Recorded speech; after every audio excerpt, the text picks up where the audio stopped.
হাজতির দিকে তো আমাদের ঘুমানোর খুবই কষ্ট। 80 জনের লকআপের একটা ওয়ার্ডের ভিতরে 280 লোক থাকে। ওইখানে 2টা বাথরুম ছিল ওয়ার্ডে। ওইখানে আবার একজন কার্ড দিয়ে ওই বাথরুমের ভিতরে আবার 3 জন ঘুমাচ্ছে।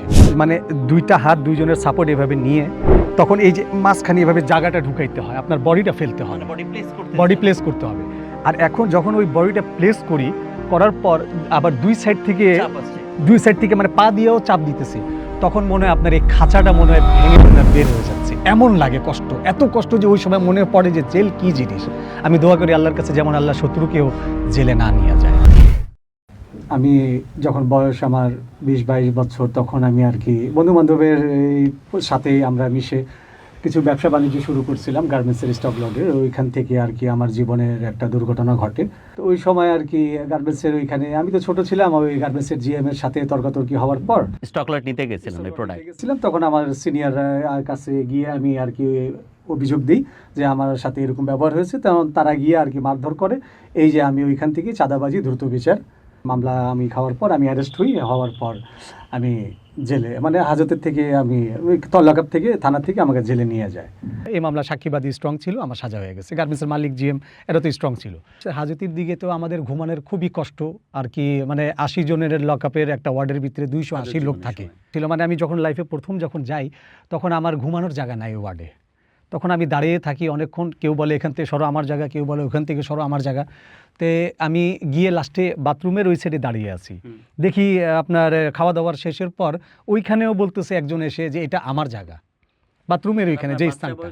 হ্যাঁ, যে যার মতো করে। আমি তখন নতুন গেছি, কাউকে চিনি না, আমি মানে অবুঝ যে জেলখানায় কীভাবে থাকতে হয়, কীভাবে প্লেস একটা মানুষের সাথে অ্যাডজাস্ট হতে আমি জানি না। পরে সবাই আমারে আর কি মানে ইগনোর করে, সবাই আমারে সরায় দেওয়ার পরে বাথরুমের গেটের সামনে একটু জায়গা থাকে, ওইখানে দাঁড়িয়েছে। ওইখানে আইসা বলতেছে একজন যে এটা আমার ঘুমানোর জায়গা, বাথরুমের সামনে। তো ওইখানে 2টা বাথরুম ছিল ওয়ার্ডে। একটা বাথরুমে দেখি আবার ওই যে বাথরুমের যেখানে আমরা করি ওইখানে আবার একজন কার্ড দিয়ে ওই বাথরুমের ভিতরে আবার 3 জন ঘুমাচ্ছে। তখন একটা বাথরুম উন্মুক্ত ছিল যে এখানে শুধু ওয়ার্ডের লোকজন যাবে, আর এত লোকের ভিতরে একটা বাথরুমে হয় না ভাই। তখন আমি সারা রাত ওইখানে দাঁড়িয়েছিলাম, দাঁড়ায় আমি ঘুমাইতে পারি নাই, বসার জায়গা নাই।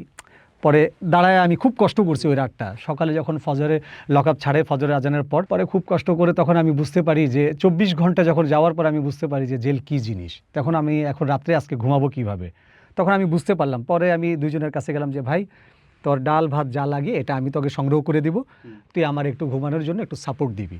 ওখানে সাপোর্ট মানে কি, যেমন আমি বলি আপনাকে শান ভাই, যে ঘুমানোর সময় যখন সিরিয়াল একটা ওয়ার্ড তো লম্বা লম্বা ওয়ার্ড থাকে, ওয়ার্ডের ভিতরে যখন ঘুমানোর সময় হয় যারা ফাইলে থাকে মাস ফাইলে, তারা আর কি নিজের শক্তি প্রয়োগ করে, মানে 2টা হাত 2 জনের সাপোর্ট এভাবে নিয়ে তখন এই যে মাঝখানে এভাবে জায়গাটা ঢুকাইতে হয়, আপনার বডিটা ফেলতে হবে, বডি প্লেস করতে হবে। আর এখন যখন ওই বডিটা প্লেস করার পর আবার দুই সাইড থেকে মানে পা দিয়েও চাপ দিতেছে, তখন মনে হয় আপনার এই খাঁচাটা মনে হয় ভেঙে আপনার বের হয়ে যাচ্ছে। এমন লাগে কষ্ট, এত কষ্ট যে ওই সময় মনে পড়ে যে জেল কি জিনিস। আমি দোয়া করি আল্লাহর কাছে যেমন আল্লাহ শত্রুকেও জেলে না নিয়ে যায়, এটাই আমি দোয়া করি।